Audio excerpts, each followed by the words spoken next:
सरस्वती ज्ञान कोश में मैं प्रतिज्ञा त्यागी आप सबका हार्दिक स्वागत करती हूँ। बच्चों, आज हम चंद्रापीड़ कथा का पूर्व भाग पढ़ेंगे। पूर्वार्ध भाग के कुछ भाग हम पहले पढ़ चुके हैं। अगर आपने नहीं पढ़े हैं तो उन्हें ध्यान से पढ़ें, क्योंकि जब भी आपको पूरी कहानी समझ में आएगी जब आप शुरू से पढ़ेंगे। तो अब से पहले जो हम पढ़ चुके हैं थोड़ा सा हम उसे दोहरा लेते हैं। चंद्रापीड़ दिग्विजय करने के पश्चात एक दिन शिकार के बहाने निकलते हैं। शिकार के बहाने नहीं, शिकार करने के लिए ही निकलते हैं।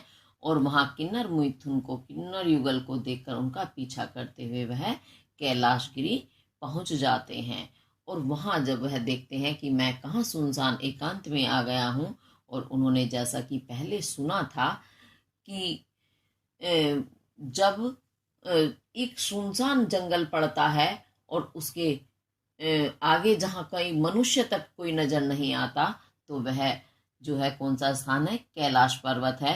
तो वह अनुमान के आधार पर ही समझ जाते हैं कि मैं कैलाश पर पहुंच चुका हूं, और वो वहां प्यास से व्याकुल हो जाते हैं। तो वो अपनी प्यास बुझाने के लिए फिर इधर उधर जल ढूंढते हैं। तो उन्हें वहां अच्छोद नाम का एक सरोवर मिलता है, जो कि बड़ा ही रमणीय है। अब उससे आगे की जो कहानी है वो अब हम आगे पढ़ेंगे। चलिए देखते हैं।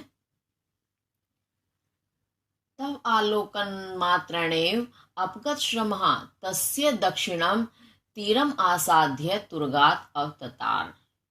तद तब तद उसके आलोकन मात्रणेव, आलोकन देखने के, अवलोक करने के, मात्रणेव मात्र से ही, किसके, अच्छोद सरोवर के। अच्छोद सरोवर जो है तमाल के वृक्षों से घिरा हुआ है, और उस स्थान में बीच में जाकर के, जो स्थान तमाल वृक्षों से घिरा हुआ है उसके बीच में अच्छोद नाम का बड़ा ही सुंदर वह सरोवर है। तो तद उसे, यानी उस तालाब को, उस अच्छोद सरोवर को अवलोकन मात्रणेव, देखने मात्र से ही, अपगत श्रमः, अपगत दूर हो गया है, श्रम थकान जिसकी, ऐसे, तस्य उसके, दक्षिणम दक्षिण, तीरम किनारे पर, आसाध्य पहुंचकर, तुरगात तुरग से, घोड़े से, अवततार उतर गया। कौन? चंद्रापीड़। तो चंद्रापीड़ ने जब अच्छोद सरोवर को देखा तो उसे देखने मात्र से ही उनका श्रम थकान दूर हो गई। और फिर तस्य उसके, यानी उस तालाब के, दक्षिणम तीरम दक्षिण किनारे पर, आसाध्य पहुंचकर, तुरगात अवततार वह तुरग से अपने घोड़े से उतर गया। अवतीर्य च व्यपनीत पर्याणम इंद्रायुद्धम क्षितितल्लुंठितोत्थितं ग्रहित कतिपय यवसग्रासम सरो अवतार्य पीतसलिलम इच्छया स्नातम च उत्थाप्य समीपवर्तिनः तरहो मूल शाखायां कनकमय्या श्रृंखलया चरणौ बद्ध्वा स्वयं अपि सलीलम अवततार।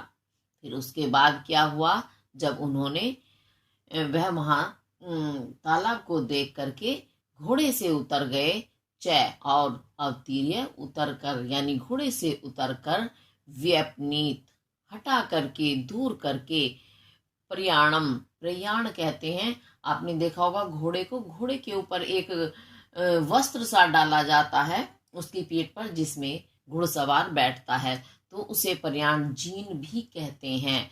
तो प्रयाण को, जीन को व्यपनीत दूर करके या उतार कर, इंद्रायुद्धम, घोड़े का नाम इंद्रायुद्ध है, आपको याद होगा उनके घोड़े का नाम।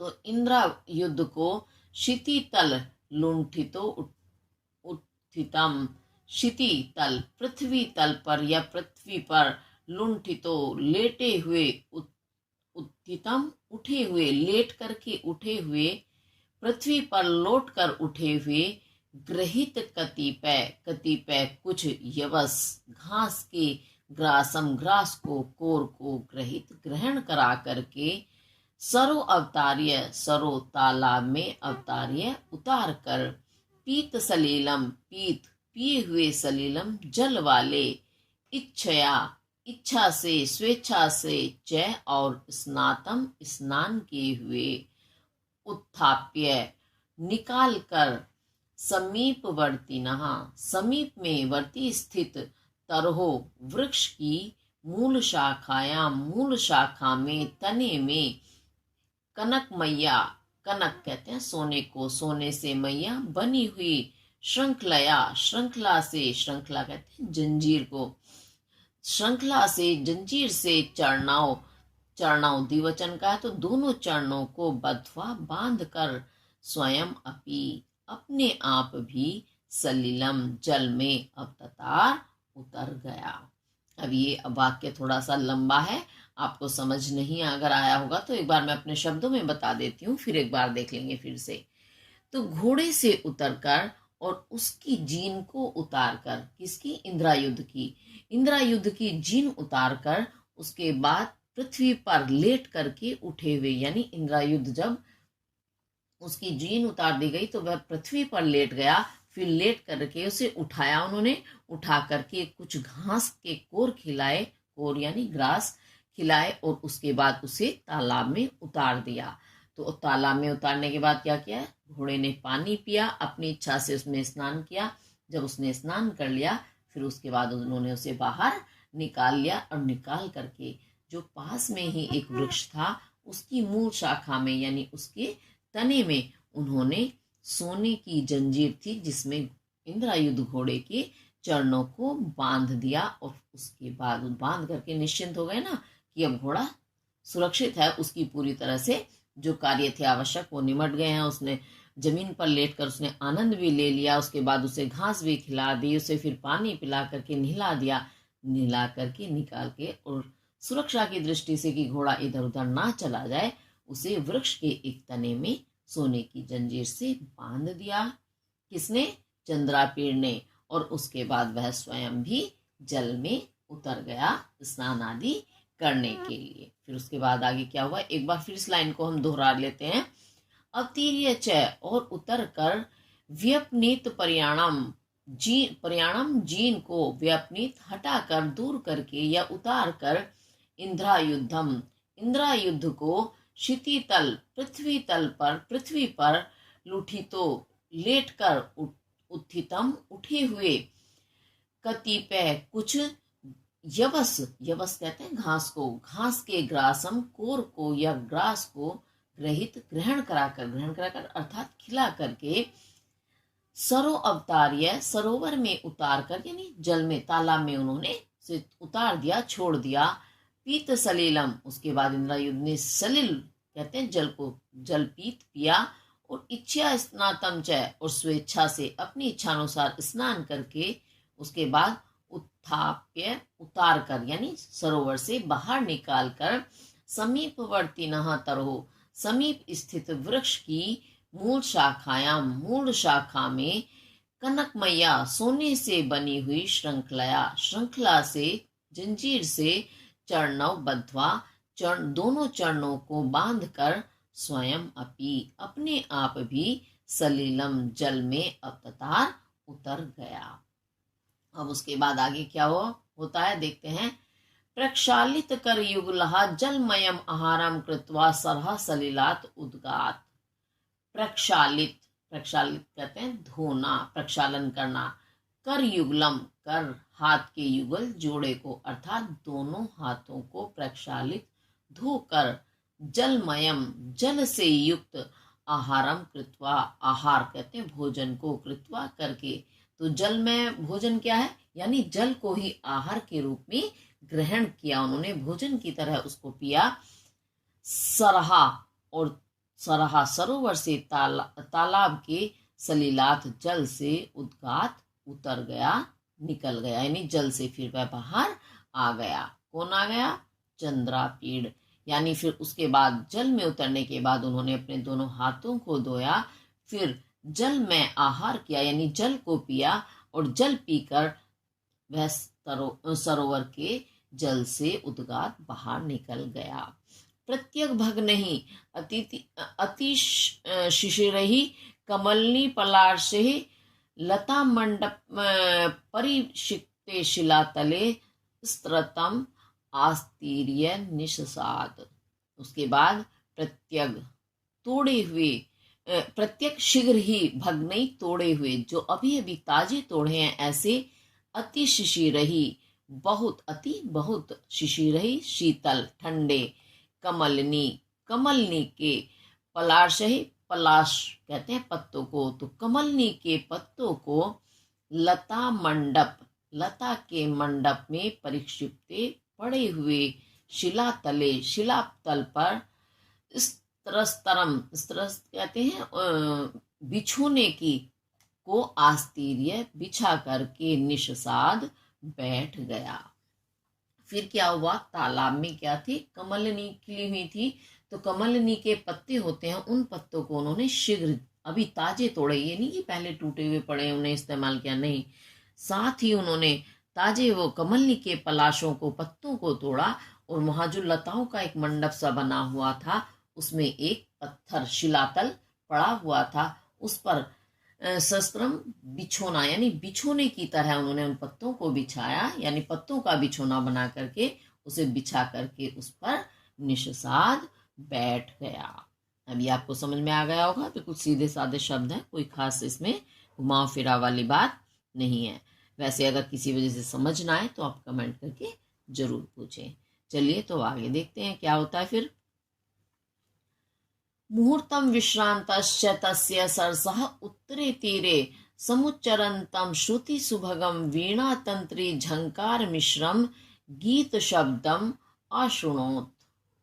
मुहूर्तम, मुहूर्त कहते हैं पल, पल भर, विश्रांतश्च च और पल भर, विश्रांतः विश्रांत, आराम करने के पश्चात या आराम करने पर, तस्य सरसहा, तस्य उस सरसहा, तालाब के उत्तरे तीरे, उत्तरी तीर से, किनारे से, समुच्चरंतम, समुच्चारित होती हुई, श्रुति सुभगम, श्रुति कानों को, सुभगम सुभग लगने वाली, मधुर लगने वाली, वीणा तंत्री, वीणा जो एक तंत्र होता है यानी यंत्र के रूप में, तो वीणा नाम की जो तंत्र है उसकी, झंकार मिश्रम, झंकार से मिश्रित, गीत शब्दम, गीत के शब्द को, अशृणोत सुना।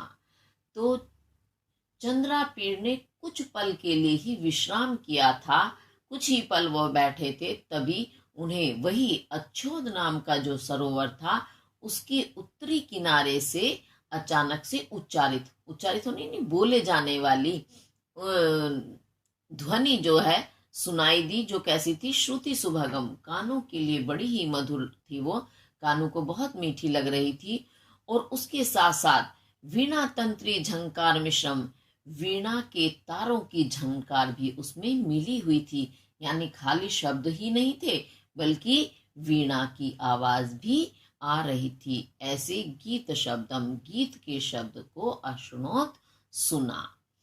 श्रुत्वा च कुतो अत्र गीत संभूति इति उपजात कौतूहला दत्त प्रयाणम इंद्रायुद्धम आरुह्य पश्चिमया सरस्तीर शरणया प्रतस्थे संप्रस्थे चा, और श्रुत्वा सुनकर, उस शब्द को सुनकर, कुतो अत्र, अत्र यहाँ, कुतो कहाँ से, गीत संभूति, गीत की संभूति उत्पत्ति हो रही है, कि यहाँ गीत की उत्पत्ति यानी गीत कहाँ से उत्पन्न हो रहा है, गीत के शब्द कहाँ से आ रहे हैं, क्योंकि सुनसान जंगल है, तो यहाँ तो कोई मनुष्य मात्र उन्होंने नहीं देखा जब वो आए हैं तब से, तो फिर ये गीत की उत्पत्ति कहाँ से हुई, इति ऐसा, समुपजात कुतूहला, समुजात उत्पन्न हुए, कुतूहला जिज्ञासा वाले, दत्त प्रयाणम, प्रयाणम जीन को दत्त दे करके यानी जीन चढ़ा करके, इंद्रायुद्धम, इंद्रायुद्ध पर यानी इंद्रायुद्ध की जो जीन थी उसके ऊपर उन्होंने उसे चढ़ा दिया, उसे फिर से पहना दिया, और इंद्रायुद्धम आरुह्य, इंद्रायुद्ध पर आरुह्य चढ़कर, पश्चिमया, पश्चिमी, सरस तीर, तालाब की, शरणया रास्ते, संप्रतस्थे प्रस्थान किया, यानी चल दिए।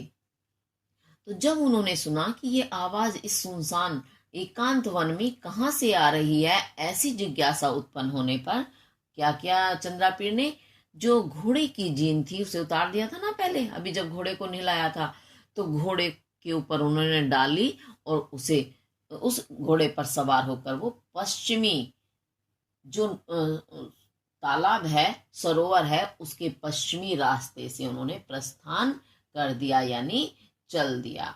तत्र च शून्य सिद्धाय तने चतुस्तंभ स्फटिक मंडपिका तल प्रतिष्ठितस्य भगवतः चराचर गुरुः त्र्यंबकस्य दक्षिणामूर्तिम् आश्रित्य अभिमुखीम् आसीनाम् उपचरित ब्रह्मासनम दक्षिणेन करेण वीणाम उत्संगताम आस्फालयन्तीम अनेक भावानुविद्धया गीत्या देवं विरूपाक्षम उपवीणयन्तीम प्रतिपन्न पाशुपतव्रताम 18 वर्ष देशियाम कन्याकाम ददर्श। उसके बाद क्या हुआ? च और तत्र वहां, जब वह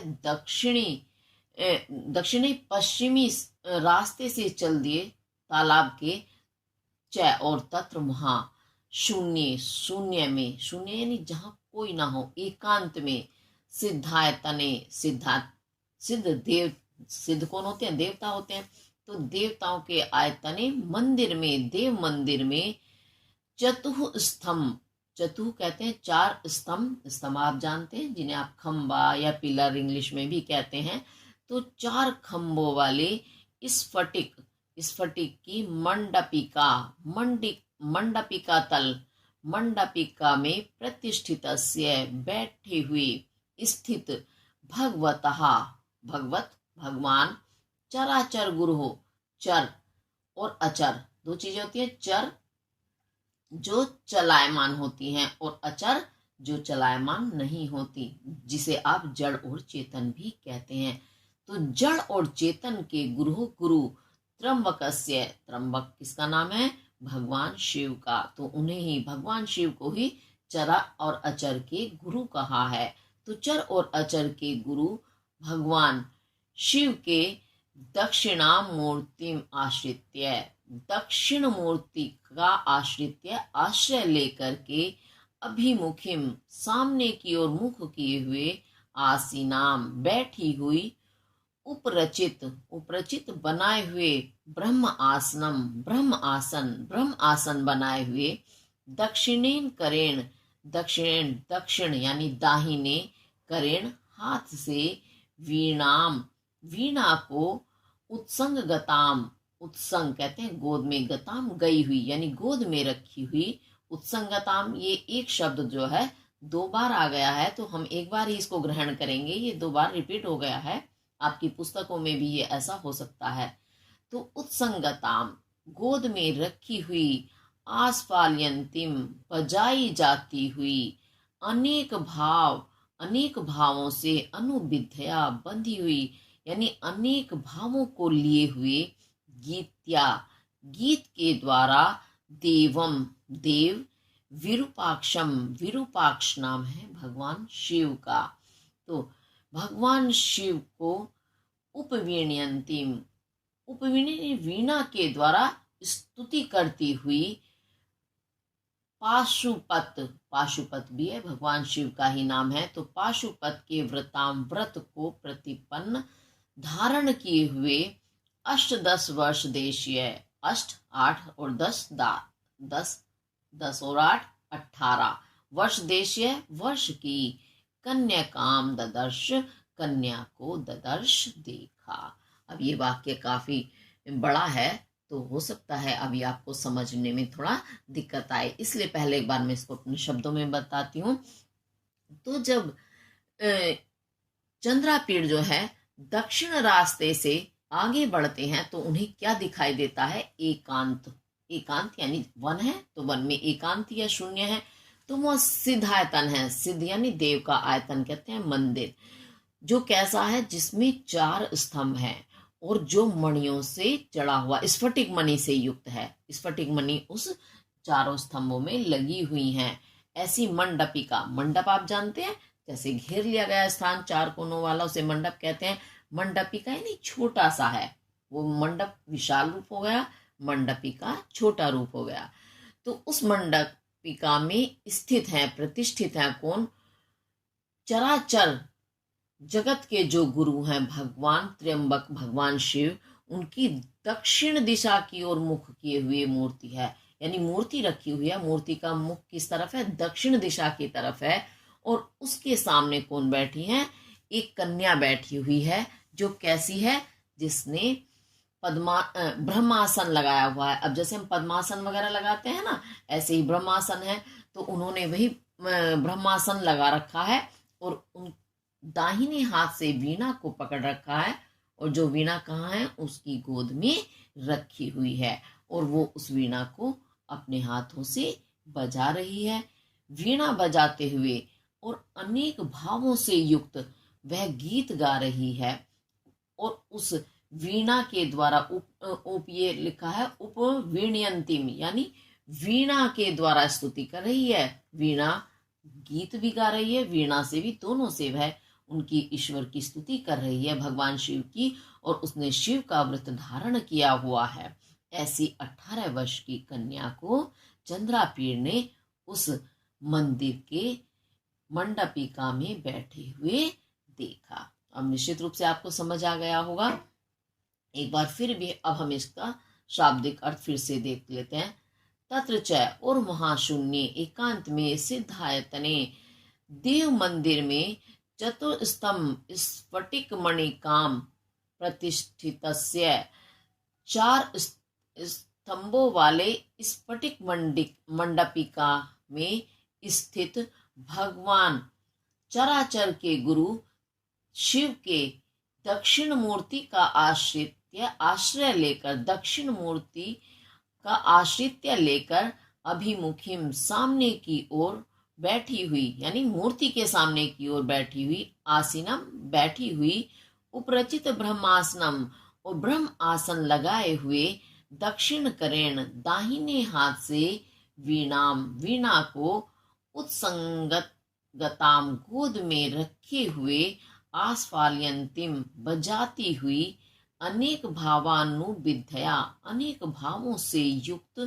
गीत्या गीत के द्वारा, देवम देव, देव जानते हैं देवता, देव कौन से? विरूपाक्षम। अब ये विरूपाक्षम भगवान शिव को कहते हैं। क्यों कहते हैं? विशेष रूप है जिसका, भगवान शिव का विशेष रूप है। आप जानते हो, जितने भी आपने देवता देखे होंगे, ऐसा रूप किसी का नहीं है कि सिर पर तो गंगा बह रही है, जटाओं में उनके गले में सांप है, मुंडमाला वो पहनते हैं, तो तीसरा नेत्र उनके माथे में नजर आता है। तो विरूपाक्षम, विरूप विशेष तो उनका रूप है, और अक्षम आंखें भी उनकी विशेष हैं। यानी सबकी 2 आंखें होती हैं, उनकी 3 आंखें हैं। तो इसलिए भगवान शिव को विरूपाक्षम भी कहते हैं। तो भगवान शिव की उपवीणयंतिम, वीणा के द्वारा स्तुति करती हुई, और पाशुपत भी भगवान शिव का नाम है।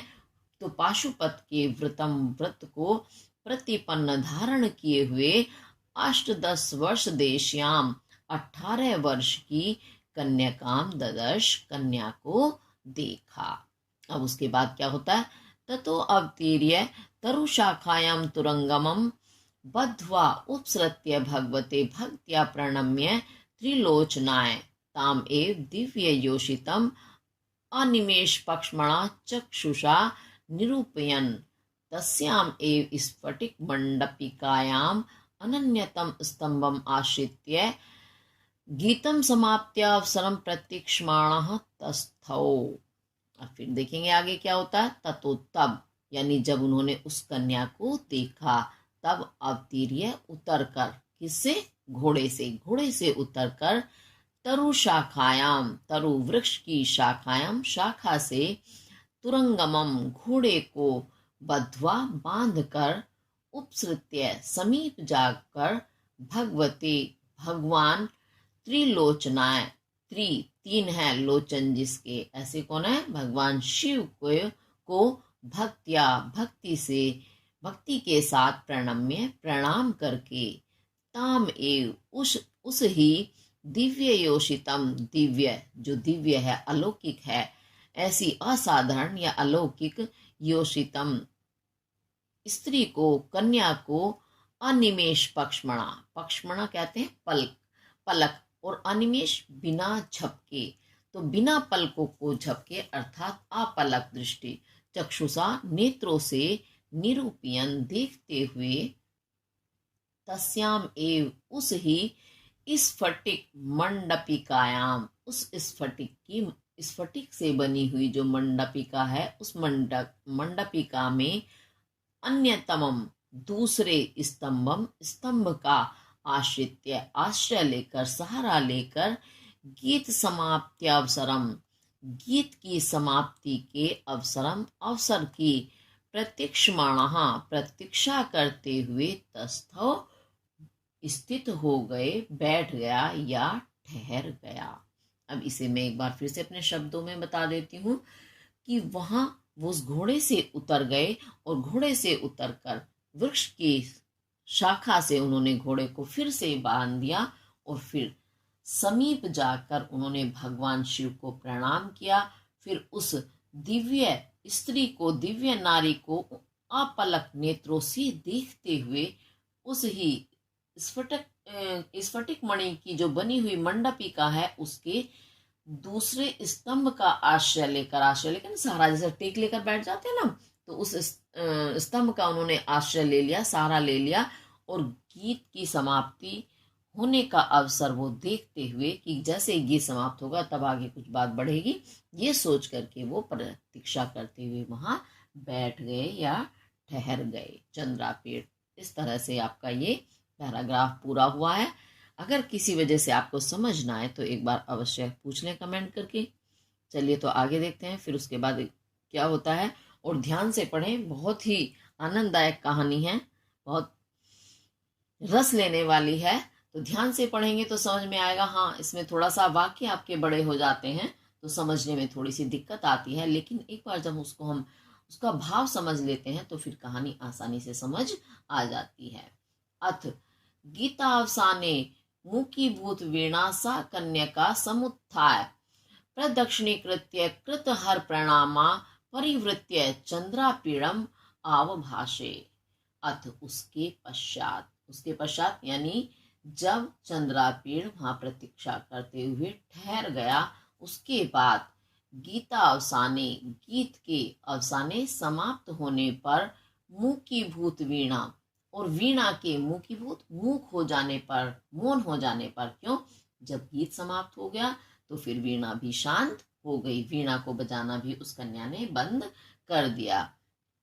तो गीत के अवसान हो जाने पर, अवसान अर्थात समाप्ति, और वीणा के मुखीभूत हो जाने पर, शांत हो जाने पर, सा कन्या, वह कन्या, समुत्थाय, उठकर, प्रदक्षिणीकृत्य, प्रदक्षिणा करके, कृतहर प्रणामा, और कृत करके, हर, हर शिव का नाम है, भगवान शिव को प्रणामा, प्रणाम करके, परिवृत्य, घूमकर, चंद्रापीड़म, चंद्रापीड़ से, आवभाषे, बोली या कहने लगी। तो जब गीत समाप्त हो गया फिर वह उठी, उसने वहां प्रतिमा की, वहां प्रदक्षिणा की, प्रदक्षिणा करना अर्थात चारों तरफ घूमना, उसके बाद भगवान शिव को प्रणाम किया और फिर चंद्रापीड़ की ओर वह मुख करके घूम गई और उनसे बोली, स्वागतम आतिथ्य, हे अतिथि आपका स्वागत है, कथम इमाम भूमि अनुप्राप्तो महाभागा। अब इसमें देखिए महाभाग शब्द जो है वो सम्मान सूचक होता है कि महाभाग, कथम कैसे, इमाम इस भूमि, भूमि को, अनुप्राप्तो अनुप्राप्त हुए हैं, आए हैं, यानी आप महाभाग इस भूमि पर कैसे आए, यानी इस स्थान पर आप कैसे पहुंचे, क्योंकि बिल्कुल अलग स्थान है, जैसा कि बताया गया है, निर्मानुषम है, वहां कोई आसपास भी मनुष्य नजर नहीं आता, तो आप कैसे वहां पहुंचे, वह प्रश्न करती है, पूछती है चंद्रापेड़ से।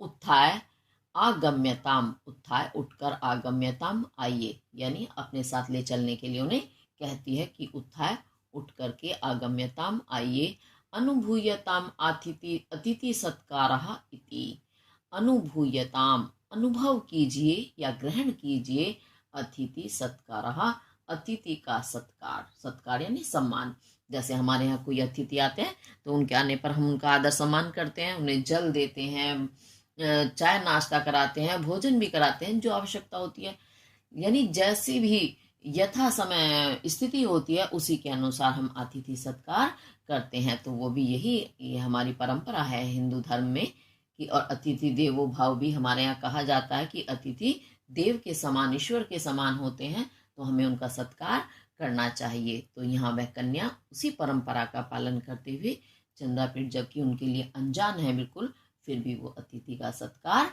करती हैं।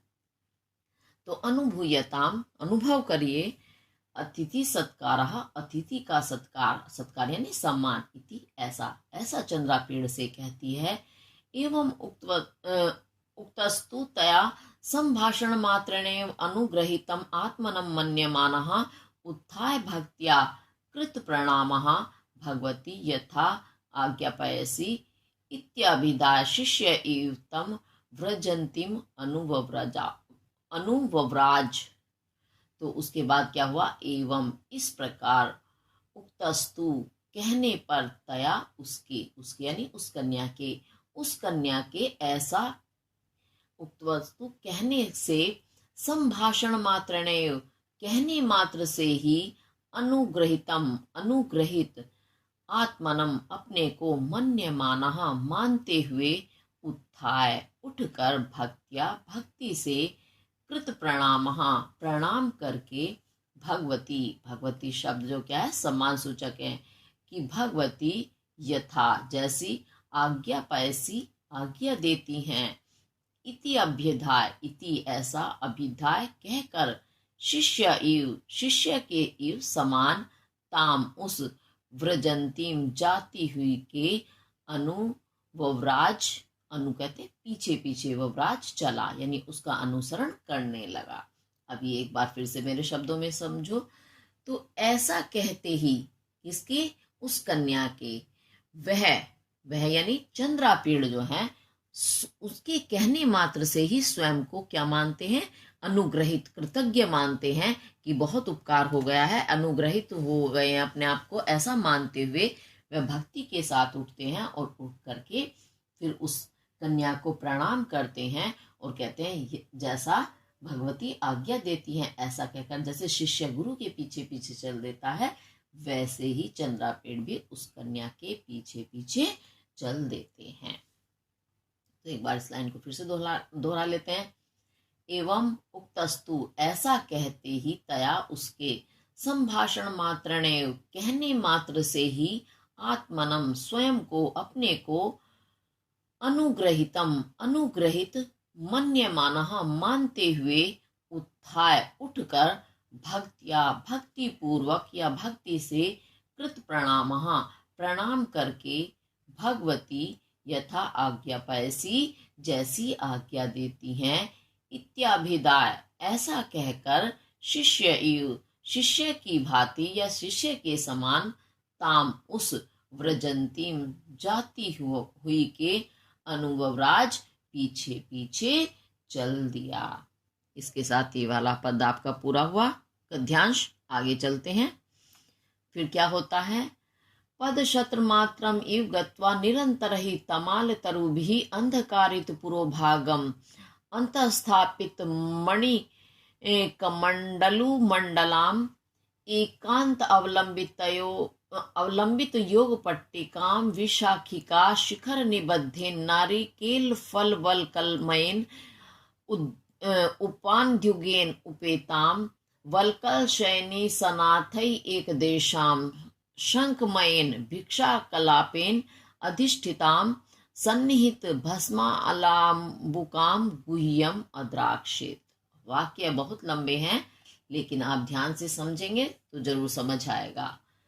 पद शत मात्रम ई, पद कहते हैं कदम, शत सो, मात्रम ई मात्र ही, सो कदम मात्र ही, गत्वा जा करके, निरंतर ही निरंतर लगातार, तमाल तरुभि तमाल के तरुभि वृक्षों से, अंधकारित पुरोभागम, पुरो कहते हैं सामने वाले, भागम भाग, अंधकारित अंधकार से युक्त, तो अंधकार से युक्त सामने भाग वाले, अंतः स्थापित और अंतः अंदर स्थापित रखे हुए, मणि कमंडलू, मणियों से जड़े हुए या मणि कमंडलों के कमंडलों से मंडलाम सुशोभित, अंदर स्थित मणि कमंडलों से सुशोभित एकांत, एक और अंत है जहां, यानी कोना, एक कोने में अवलंबित लटकती हुई योग पट्टिकाम, योग पट्टी वाले विशाखिका, विशाखिका कहते हैं लोहे की खूंटी को, तो लोहे की खूंटी के शिखर से निबद्धेन बंधे हुए नारिकेल फल, नारिकेल कहते हैं नारियल को, नारियल के फल के वलकलमयन, वलकल से मयन बने हुए उपांध्युगेन, उपांध्यु कहते हैं चप्पल, चप्पलों से उपेताम युक्त, वलकल सैन्य, वलकल के सैन्य कहते हैं सैया से सनाथई युक्त, एक देशाम, एक भाग वाली, शंखमयन, शंख से मयन बनी हुई, भिक्षा कपालेन, भिक्षा का कपाल पात्र जो बर्तन है, भिक्षा के बर्तन से अधिष्ठिताम, अधिष्ठित या युक्त, सन्निहित भस्म, अलाम्बुकाम, अलाम्बुक कहते हैं तुम्बी, तुम्बी कैसी है, जो भस्म की, तो भस्म की तुम्बी से सन्निहित युक्त गुह्यम, गुफा को अद्राक्षित देखा। अब ये आपको समझ में शायद ना आया हो सही से, एक बार इसे मैं अपने शब्दों में समझा देती हूँ। जब चंद्रापेड़ उस कन्या के साथ मात्र 100 कदम चले तो उन्होंने क्या देखा कि लगातार इतने गहन तमाल के वृक्ष लगे हुए हैं कि उन वृक्षों के कारण सामने का भाग जिसका अंधकार से युक्त है, और वह एक गुफा है। मैं अपने शब्दों में इसलिए बता रही हूँ क्योंकि गुफा का नाम बाद में आया, लेकिन एक अंधकार से युक्त गुफा है। अंधकार से युक्त कैसी, जिसका पूर्व भाग यानी आगे का भाग जो है वो अंधेरे से भरा हुआ है। अंधेरे से भरा होने का कारण क्या बताया कि लगातार निरंतर बहुत सारे वृक्ष वहां लगे हुए हैं तमाल के, इस कारण उस गुफा के आगे वाले हिस्से में अंधेरा छाया हुआ है। और उस गुफा में और क्या है, वहां अंदर मणियों से जड़े हुए कमंडल रखे हुए हैं। कमंडल जानते हो, आपने देखा होगा ब्रह्मा जी के हाथ में होता है, माँ सरस्वती के हाथ में भी मैंने देखा है कि कमंडल होता है। नीचे से एक गोल सा वो बर्तन सा होता है और ऊपर से उसमें पकड़ने का एक हैंडल टाइप का होता है, तो वह कमंडल है। तो उसे मंडलाम सुशोभित है वह गुफा, यानी उस गुफा के अंदर मणियों से युक्त कमंडल रखे हुए हैं। और उस गुफा के एक कोने में योग पट्टिका लटकी हुई है। योग पट्टिका समझते हैं, एक पट्टी सी होती है जिस पर योग करते हैं। आजकल आप देखते हैं योगासन वगैरह आप बहुत देखते हैं, उसमें वो पट्टी टाइप की आप देखते हैं, तो उसे ही योग पट्टी कहते हैं। तो एक कोने में वह योग पट्टी लटकी हुई है। एक लोहे की खूंटी है जिसके शिखर से यानी जिसके किनारे पर बंधी हुई है नारियल के फल का जो वलकल होता है उससे बनने हुए एक जोड़ी जूता लटके हुए हैं।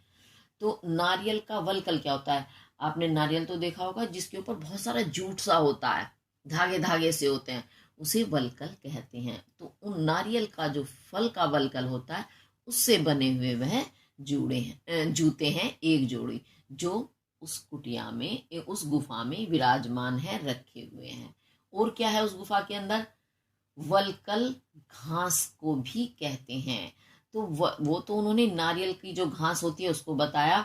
अब यहाँ और क्या है, एक शैया बनी हुई है, शैया यानी बिस्तर जिस पर वह कन्या सोती होगी, तो वह कैसी है, वलकल की बनी हुई है।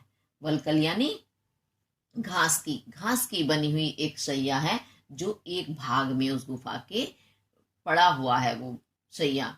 और क्या है, एक शंख, शंख तो आप जानते हैं, शंख से बना हुआ भिक्षा पात्र है, वह भी उस गुफा में स्थित है या रखा हुआ है। उसके बाद एक चीज और बताइए, भस्म की ये भस्म का जो है अलाम्बुक, अलाम्बुक कहते हैं तुम्बी, तुम्बी जो कभी आपने देखा हो, सपेरे की बीन जरूर देखी होगी आपने, तो वह कैसी होती है, तुम्बी ही होती है। वो ज्यादा मोटा हो जाता है उसे तुम्बा बोल देते हैं, छोटी होती है तो तुम्बी।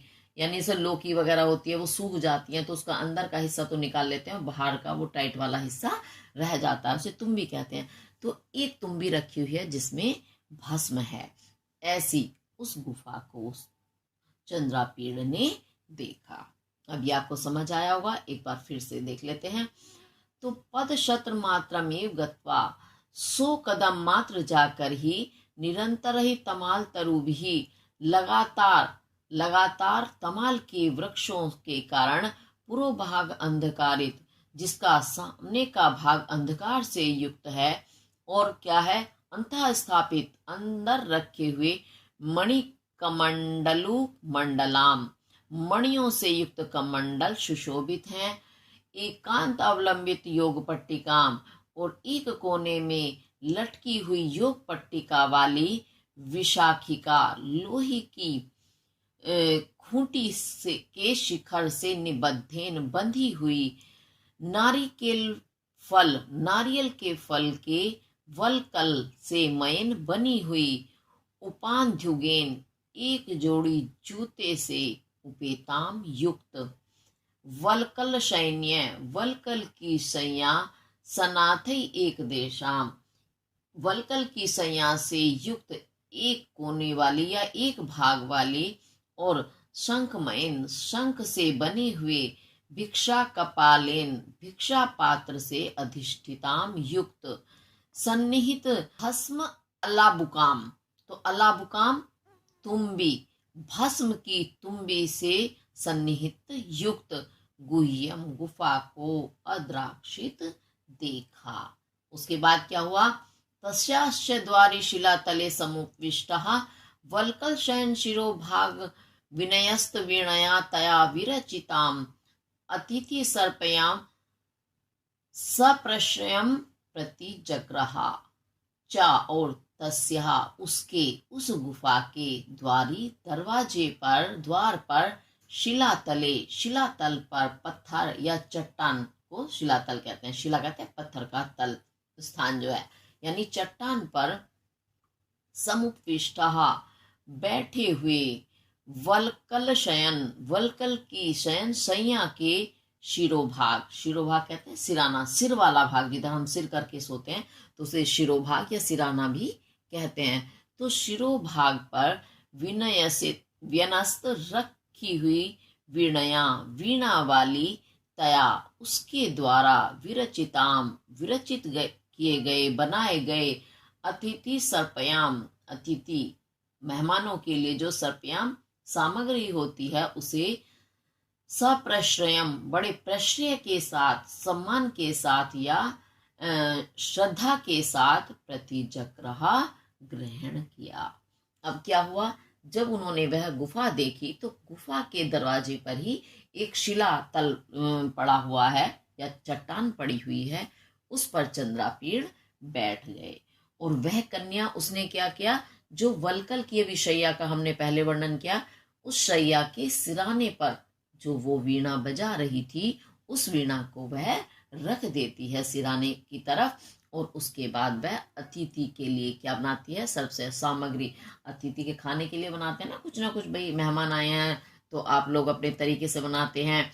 अब वो तो सन्यासिनी है, उसने सन्यासिनी के हिसाब से बनाया होगा। आप लोग मेहमान आते हैं तो क्या करते हो, समोसे मंगाते हो, पकौड़ी बनाते हो, हलवा बनाते हो, है ना, तो उसे ही सर्पयाम यानी अतिथि की जो सामग्री है स्वागत की वह बनाई।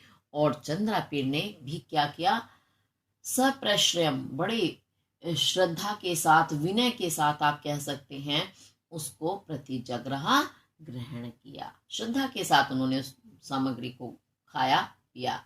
फिर उसके बाद क्या हुआ, कृतातिथ्यया तया द्वितीय शिलातलो उपविष्टया क्रमेण परिपृष्टः दिग्विजय आरभ्य किन्नर मिथुन अनुसरण प्रसंगेन आगमनम आत्मनः सर्वम आचक्षसे।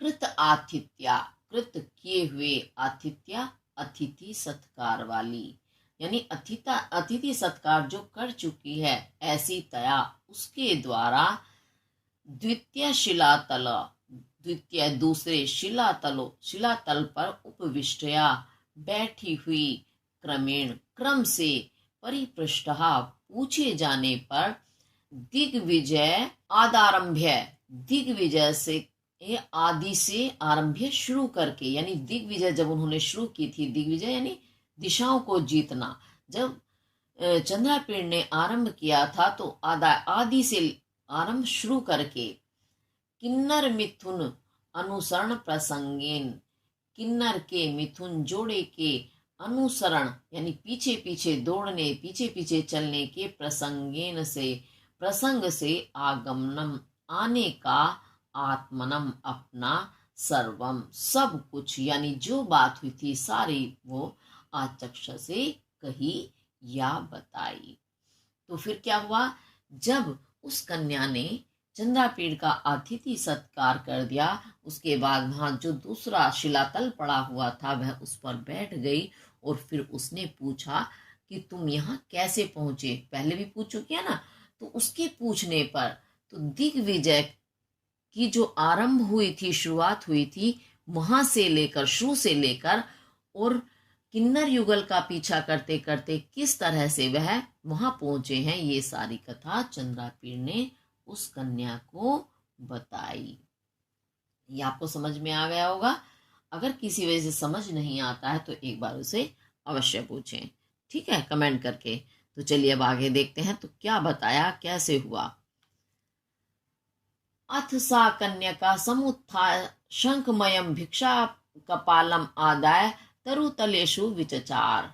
अथ उसके पश्चात, किसके पश्चात, जब चंद्रापीड़ ने अपनी दिग्विजय से लेकर और वहां पहुंचने तक की सारी कथा बता दी, उसके बाद यानी पूरी कथा को सुनने के पश्चात सा कन्यका, वह कन्या, समुत्थाय उठकर, शंखमयम, शंख से मयम बने हुए, भिक्षा कपालम, भिक्षा के कपाल कहते हैं बर्तन या पात्र को, आदाय लेकर, तरु तलेशु, तरु वृक्षों के तलेशु नीचे, विचचार घूमने लगी।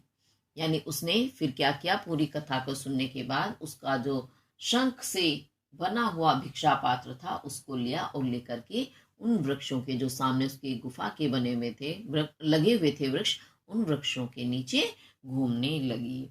फिर उसके बाद क्या हुआ, अचिरेण तस्या स्वयं पति तही फलई अपूर्यत भिक्षा भाजनम। अचिरेण, चिर कहते हैं देर तक, और अचिरेण जो देर तक ना हो अर्थात शीघ्र, जल्दी ही, तो शीघ्र ही, तस्या उसका, स्वयं अपने आप, पति तही गिरे हुए, फलई फलों से, भिक्षा भाजनम भिक्षा पात्र, अपूर्यत भर गया। तो जब उन वृक्षों के नीचे वह घूम रही थी तो क्या हुआ, अपने आप ही फल गिरने लगे और उसके भिक्षा पात्र में आ गए, सारा भिक्षा पात्र उसका भर गया। भिक्षा पात्र क्यों कहा गया है, क्योंकि वो संन्यास धारण किए हुए है, व्रत उसने धारण किया है, तो वो गृहस्थी के कार्य नहीं करते हैं। जब हम व्रत धारण कर लेते हैं तो वो सब चीजें या तो भिक्षा मांग करके अपना गुजारा करते हैं। तो भिक्षा मांगना, वो वैसे तो नहीं जा रही है नगर में, लेकिन वृक्षों से तो भिक्षा ले रही है, इसलिए उसको भिक्षा पात्र कहा है, उसके पात्र को अर्थात बर्तन को। तो अचिरेण शीघ्र ही, तस्या उसका, स्वयं पतित ही अपने आप गिरे हुए, फलही फलों से, भिक्षा भाजनम भिक्षा का पात्र, अपूर्यत भर गया, पूरा हो गया। आगत्य च तेषाम उपयोगाय नियुक्तवती चंद्रापीड़म, चा और आगत्य आकर, यानी जब भिक्षा पात्र भर गया तो फिर वह वापस आ जाती है और आकर, तेषाम उनके, उपयोगाय उपयोग के लिए यानी खाने के लिए या भोग करने के लिए, चंद्रापीड़म चंद्रापीड़ को, नियुक्तवती नियुक्त करती है, यानी कहती है कि ले आइए भोजन, उन्हीं के लिए तो लाइए भोजन के रूप में फल, तो इनको अब ग्रहण करो। तो चंद्रापीड़ को ग्रहण करने के लिए वह कहती है, कहने का अर्थ ये है। तो आगत्य च और आकर, तेषाम उनको यानी उन फलों के, उपयोगाय उपयोग के लिए, चंद्रापीड़म नियुक्तवती चंद्रापीड़ को नियुक्त करती है या खाने के लिए देती है। चंद्रापीड़स्तु चित्रमिदम आलोकितम अस्माभिः अदृष्टपूर्वम यत् व्यवगत चेतना अपि वनस्पतयः सचेतना एव अस्यै भगवते प्रच्छयन्ति फलानि इति अधिकतरोपजात विस्मयः उत्थाय तम एव प्रदेशम इंद्रायुद्धम आनीय व्यपनीत प्रयाणम नाति दूरे संयम्य निर्झर निर्झर जल निवृत्तित स्नान विधि तान्यामृत रसादु अन्योपभुज्य फलानि पीत्वा च तुषार शिशिरम प्रस्रवण जलम उपस्पर्श्य एकांते तावत अवस्थते। अब उसके बाद क्या हुआ, जब उसने चंद्रापीड़ को खाने के लिए फल दिए, चंद्रापीड़स्तु, और चंद्रापीड़ भी क्या अपने मन में वह सोचता है, देखो इसलिए कोमा में डाला गया है, चित्रम इदम, इदम यह है, चित्रम विचित्र है, आलोकितम देखा गया, अस्मा भी हमारे द्वारा, अदृष्ट पूर्वम पहले, पूर्वम पहले अदृष्ट दृष्ट देखना और अदृष्ट नहीं देखा हुआ, कि इदम यह, अस्मा भी मेरे द्वारा, अदृष्ट पूर्वम पहले ना देखा गया, आलोकितम जो देख रहा हूं, चित्रम विचित्र है, यानी मैं जो यह देख रहा हूं ऐसा पहले मैंने कभी नहीं देखा। यत जो व्यपगत चेतना, जिनकी चेतना व्यपगत चली गई है, अर्थात जिनकी चेतना है ही नहीं, चेतना रहित अपि होने पर भी, वनस्पतियः वनस्पतियां सचेतनायु सचेतन के समान, चेतना युक्त के इव समान, अस्य ही भगवत ही इस भगवती के लिए, प्रयच्छन्ति देती हैं, फलानी फल की, यत की व्यपगत चेतनापि चेतना रहित होने पर भी, वनस्पतियः वनस्पतियां सचेतनायु सचेतन के समान, अस्यै भगवत्यै इस भगवती के लिए, फलानी फलों को, प्रयच्छन्ति देती हैं, इति यह इस प्रकार, अधिकतर अधिकतर यानी और भी ज्यादा, उपजात विस्मय, उपजात उत्पन्न करने वाला विस्मय आश्चर्य है, कि यह और भी ज्यादा आश्चर्य उत्पन्न करने वाला है, और ऐसा अपने मन में सोच करके उत्थाय उठकर, तम एव प्रदेशम उस ही, तमेव उस ही, प्रदेशम प्रदेश में स्थान में, इंद्रायुद्धम आनीय इंद्रायुद्ध को लाकर, व्यपनीत प्रयाणम और व्यपनीत दूर करके, हटाकर या उतार कर, प्रयाणम जीन को, नाति दूरे ना नहीं है, अति ज्यादा दूरे दूर जो ज्यादा दूर नहीं है, अर्थात समीप में ही, संयम्य बांध कर, निर्झर जल निर्झर झरने के जल से, स्नान विधि स्नान की विधि से, निवृत्तित निबट कर, अब ये आप इसे विच्छेद करेंगे, तानी अमृत रस स्वादुनी उपभुज्य बनेगा, तो तानी उन,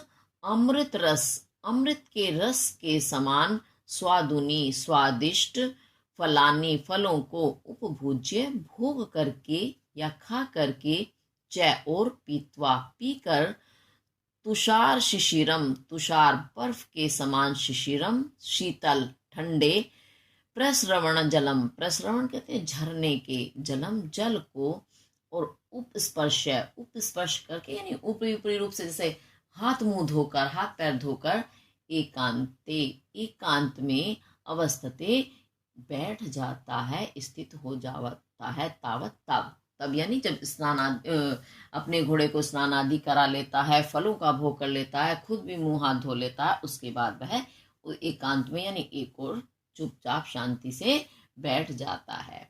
अब इसका भी ये काफी बड़ा आपका ये वाक्य है, तो एक बार फिर से देखते हैं इसको हम। तो चंद्रापीड़ को ये बहुत आश्चर्य होता है, वो अपने मन में विचार करता है कि ये तो बड़ा ही विचित्र मैं देख रहा हूँ, ऐसा तो मेरे द्वारा पहले कभी नहीं देखा गया, कि ये चेतन रहे, जिनमें चेतना ही नहीं है। क्यों? जो व्यक्ति चेतन, हालांकि वृक्ष पेड़ पौधे सभी कैसे चेतन तो माने जाते हैं, लेकिन चेतना से मतलब ही नहीं, वो अनुभूति तो उन्हें होती है सुख दुख की, कि हम उन्हें काटते हैं तो वो उन्हें दर्द महसूस होता है, उन्हें नुकसान होता है, लेकिन एक चेतना वो वाली चेतना नहीं है ना, कि हाथ से मैंने कोई चीज उठाई और सामने वाले को प्रदान कर दी, तो वो तो चलती फिरती वस्तुएं नहीं, चलता फिरता प्राणी ही ये काम कर सकता है। वो भी विशेष रूप से मनुष्य ही इस काम को कर सकते हैं, लेकिन वहां तो वो वृक्ष भी जो चेतना रहित हैं, यानी जिनमें ऐसी सामर्थ्य नहीं है कि सामान उठाकर हम दूसरों को दे सकें, तो ये वनस्पति भी चेतन की भांति उस भगवती, उस सम्मान्य भगवती ने सम्मान सूचक शब्द है, उस भगवती के लिए फल दे रहे हैं।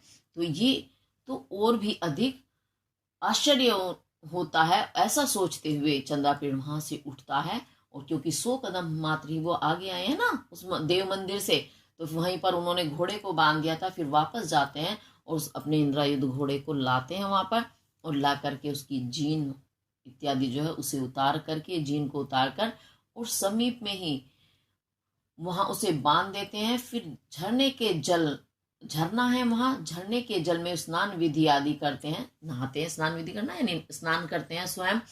और फिर स्नान करने के पश्चात क्या करते हैं, जो अमृत के समान फल थे, अमृत रस के समान ऐसे फल जिन्हें वनस्पति ने अभी उस कन्या को दिया था स्वयं, उन फलों को वो खाते हैं, उनका उपभोग करते हैं। उसके बाद वो उस झरने के शीतल जल को पीते हैं, और शीतल जल पी करके फिर से हाथ मुंह धो लेते हैं ना, खाने के बाद हम लोग भी हाथ मुंह धोते हैं, ऐसे वो हाथ मुंह वगैरह धोते हैं, और एकांत में एक तरफ चुपचाप आकर के बैठ जाते हैं।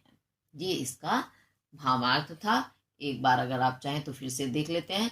चंद्रापीडस्तु, और चंद्रापीड़ भी, इदम यह, आलोकितम जो देख रहा हूं, चित्रम विचित्र है, और अस्मा भी मेरे द्वारा अदृष्ट पूर्वम पहले नहीं देखा गया, यत की व्यपगत चेतनापि, चेतन रहित भी वनस्पतियां सचेतनायुक्त, चेतन युक्त के समान, अस्य ही भगवत्य ही इस भगवती के लिए फलाने फलों को प्रयच्छन्ति दे रही हैं, इति ऐसा, अधिकतर, अधिक तो है और तर उससे ज्यादा, यानी उससे भी ज्यादा, उपजात विस्मय, यह आश्चर्य उत्पन्न करने वाला है, ऐसा उत्थाय उठकर, तम एव प्रदेशम उस ही प्रदेश में अर्थात उसी स्थान में, इंद्रायुद्धम आन्य इंद्रायुद्ध को लाकर, व्यपनीत प्रयाणम और प्रयाण को, जीन को व्यपनीत हटाकर, नाति दूरे समीप ही समयम संयम्य बांध कर, निर्झर जल, निर्झर झरने के जल में स्नान विधि निवृत्तित, स्नान की विधि से निवृत्त होकर, तानी उन अमृत रस स्वादुनी, अमृत रस के समान स्वादिष्ट, फलाने फलों को उपभुज्य भोग करके या खाकर, पीत्वाच और पीकर, तुषार शिशिरम, तुषार बर्फ के समान, शिशिरम शीतल, प्रस्रवण जलम झरने के जल को, यानी बर्फ के समान झरने के जल को पीकर, तावत तब, उपस्पर्श्य हाथ मुंह धोकर, एकांते एकांत में, अवतस्थे स्थित हो जाता है, अर्थात बैठ जाता है। अब उसके आगे क्या होता है देखते हैं फिर। अथ निर्वर्तित संधयो उचिताचारम, परिसमापितहारम शिलातले विस्रब्धम, उपविष्टाम ताम कन्याकाम प्रश्रयम, उपसृत्य नाति दूरे समुपविश्य अवादित।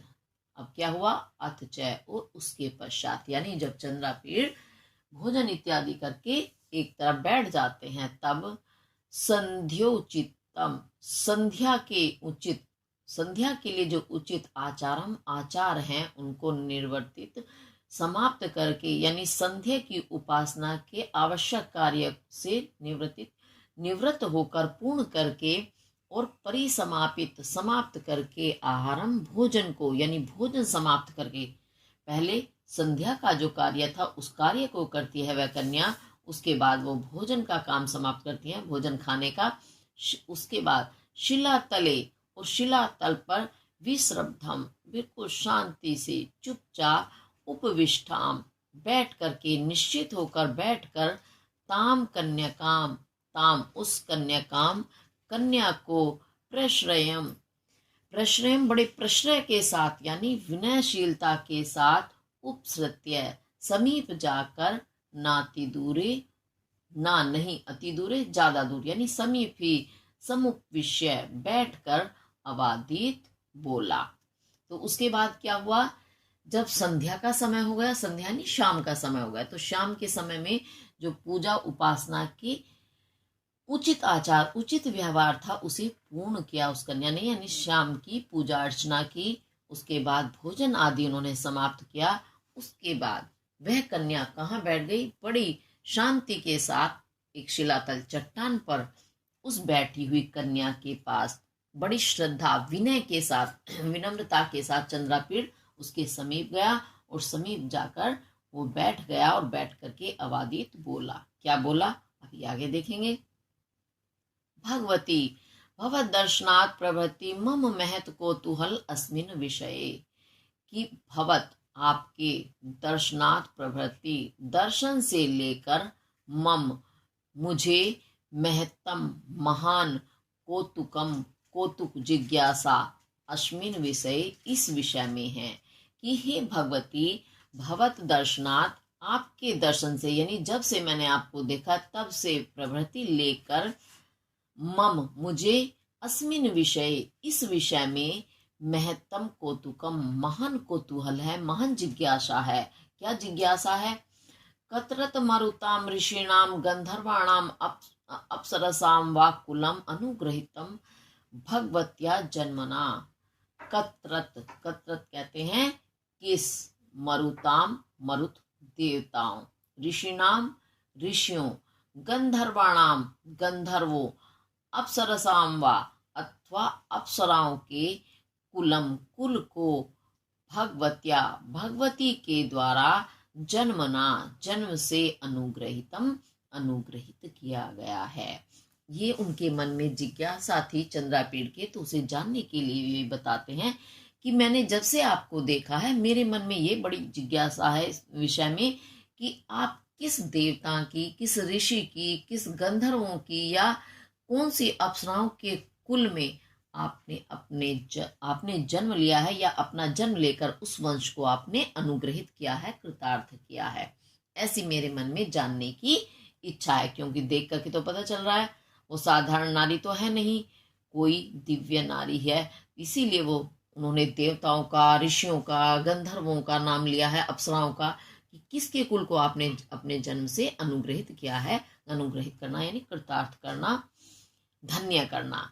किमर्थम वा अस्मिन् कुसुम सुकुमारे नवे वयसी व्रत ग्रहणम, किमर्थम किस लिए, वा अथवा अथवा किस लिए, अस्मिन् इस, कुसुम सुकुमारे, कुसुम कहते हैं पुष्प फूल, सुकुमारे कोमल, फूल जैसे कोमल, नवे वयसी नव नवीन वयसी आयु में व्रत ग्रहणम व्रत ग्रहण किया है। तो वो प्रश्न कर रहे हैं या किस लिए तुमने, अभी तुम्हारी आयु कैसी है, 18 वर्ष की वह कन्या देखने में लग रही है, तो बताओ तुम्हारी अभी नई नई युवा अवस्था है और तुमने इस फूल जैसी इतनी सुंदर आयु में व्रत ग्रहण कर लिया है, तो इसका क्या कारण है। किम निमित्तम वा वनम अमानुषम एकाकिनी अधिवससी, किम किस निमित्तम कारण से, वा अथवा अथवा अथवा यानी या किस कारण से, अमानुषम मानुष कहते हैं मनुष्य, और अमानुषम जहाँ मनुष्य ना हो, यानी मनुष्यों से रहित, वनम वन में, एकाकिनी अकेले, अधिवससी रहती हो। किम निमित्तम वा अथवा किस कारण से, अमानुषम वनम मानव रहित इस एकांत वन में, एकाकिनी अकेले, अधिवससी रह रही हो या रहती हो। क्व इदम वयः क्व अयम इंद्रियाणाम उपशांति, क्व इदम क्व कहाँ, इदम यह, वयः आयु कहाँ, यह आयु यानी कहाँ, तो तुम्हारी ये नव यौवना आयु है।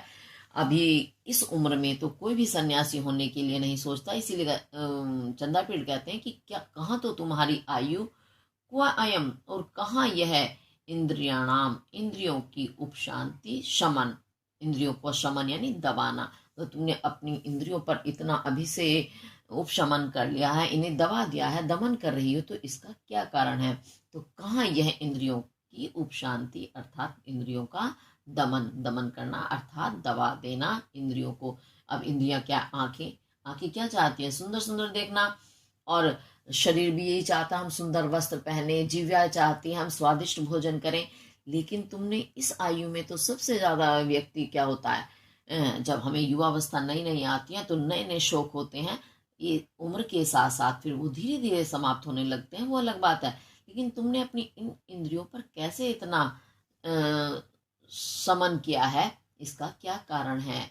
अद्भुतम एव में प्रतिभाति, में मुझे अद्भुतम एव, अद्भुत ही, अनोखा ही, प्रतिभाति प्रतीत हो रहा है। यानी कोई साधारण नहीं लग रहा, ये अद्भुत ही लग रहा है कि तुम ये सब कैसे कर रही हो।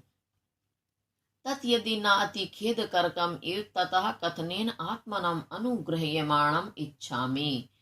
तत् तो यदि न अति खेद करम इव, ना नहीं है अति अधिक, खेद करम, खेद कर कहते हैं दुख कारक, इव सा यदि अधिक दुख कारक नहीं है, तत् तो कथनेन कहने से, यानी कहकर, आत्मनम अपने को, अनुग्रह्यमाणम अनुग्रहित इच्छामि चाहता हूँ।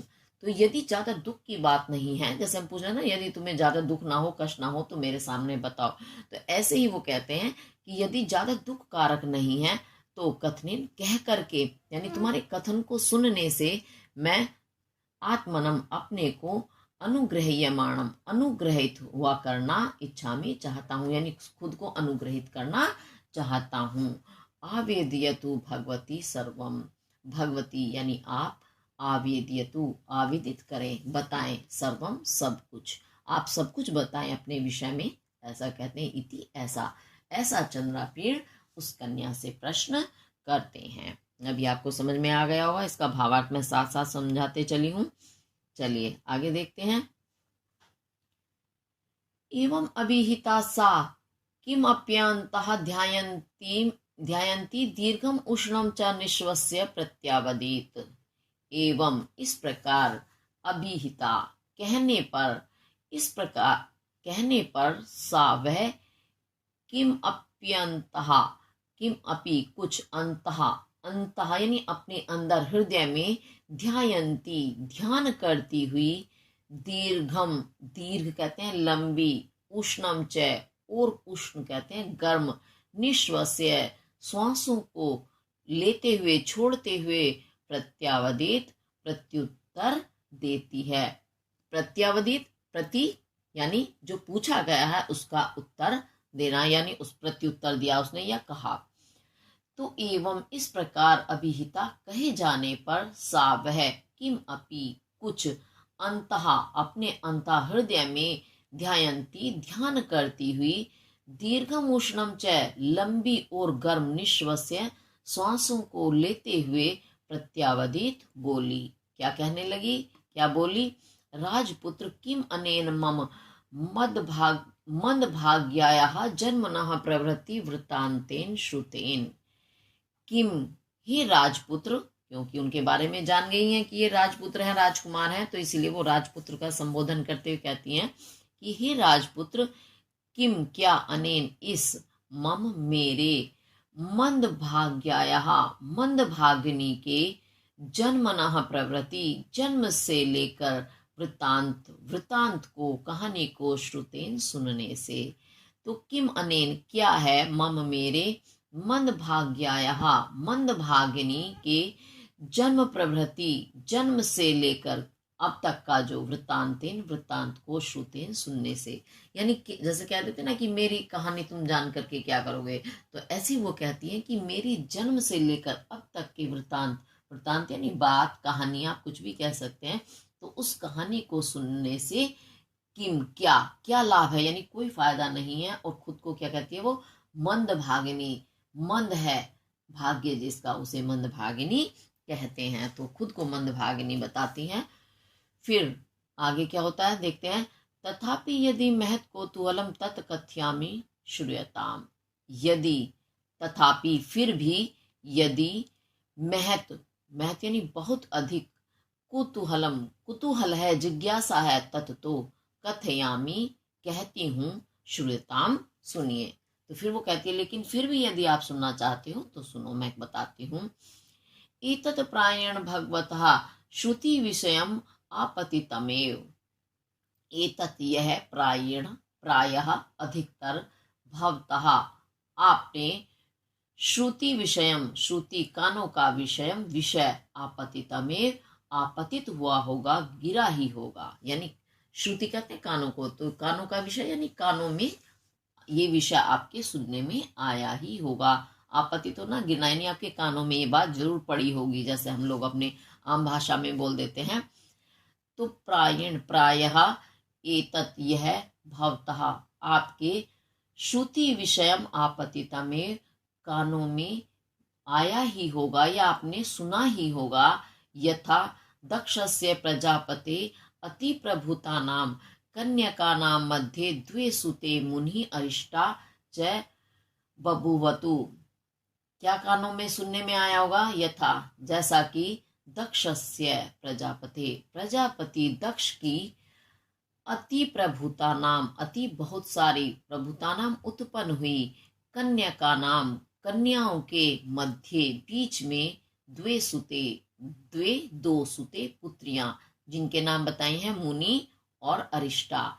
तो दो पुत्रियां मुनि और अरिष्टा बभूवतु हुई।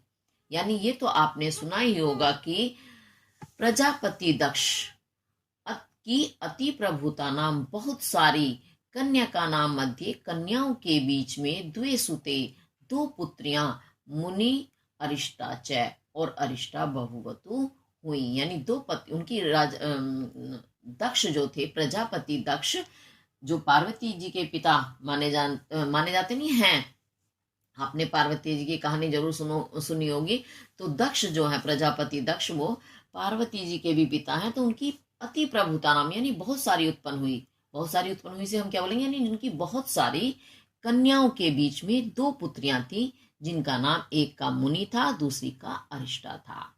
तत्र अरिष्टायाः पुत्र हंसो नाम गंधर्व राजा सोममयुक संभवात अप्सरः कुलात् समुद्भूताम हिमकर किरण अवदात वर्णाम गौरी नाम कन्यका प्रणयनीम अकरोत। तत्र महा यानी उन दो कन्याओं में से अरिष्टा के पुत्र हंस नाम गंधर्व राजा, हंस नाम के गंधर्व राज ने, जो गंधर्व राज यानी गंधर्वों का राजा था हंस नाम का, उस हंस नाम के गंधर्व राज ने सोम मयुख, सोम कहते हैं चंद्रमा को, मयुख किरण चंद्रमा की किरणों से संभवात उत्पन्न हुई, अप्सरा कुलात अप्सरा के वंश में, समुद्भूताम उत्पन्न हुई, हिमकर भी चंद्रमा को कहते हैं। तो चंद्रमा की किरणों के समान अवदात उज्जवल वर्णाम वर्ण वाली रंग वाली गौरी नाम की कन्या से प्रणयनिम अकरोत, प्रणय कर लिया अर्थात विवाह कर लिया। तो उसमें बताया जो प्रजापति की दो पुत्री थी मुनि और अरिष्टा, उनमें से अरिष्टा नाम की जो पुत्री थी उनकी, उसका एक पुत्र हुआ जिसका नाम था हंस। और वह हंस भी कौन था? गंधर्वों का राजा था। तो गंधर्वों के राजा हंस ने क्या किया? सोम यानी चंद्रमा की किरणों से एक वंश उत्पन्न हुआ अप्सराओं का। अप्सरा के उस वंश में भी चंद्रमा की किरणों के समान श्वेत उज्जवल, जैसे चंद्रमा आपने देखा उनकी किरणें कैसी होती हैं, चंद्रमा की किरण यानी चंद्रमा कैसा होता है? बिल्कुल श्वेत होता है। तो ऐसे ही चंद्रमा की किरणों के समान जो सफेद थी, उज्जवल वर्ण वाली थी, उसका नाम था गौरी। उस गौरी नाम की कन्या से विवाह कर लिया।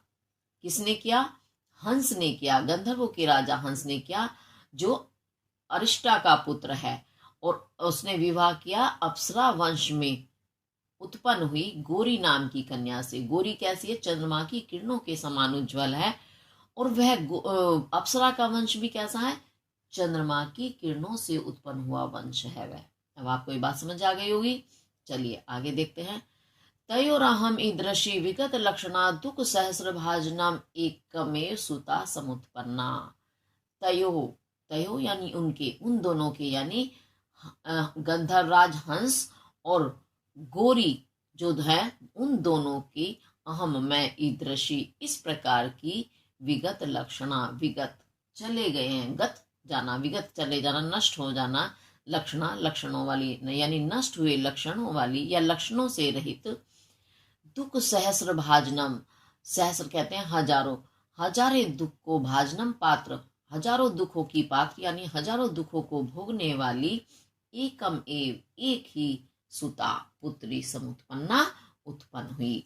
तो क्या बताती है वह कन्या कि मैं उन दोनों की संतान जो कैसी हूं, लक्षणों से रहित हूं, यानी मेरे अंदर कोई अच्छा लक्षण नहीं है और हजारों दुखों की मैं भागिनी हूं, ऐसी एकमात्र मैं उनकी पुत्री उत्पन्न हुई।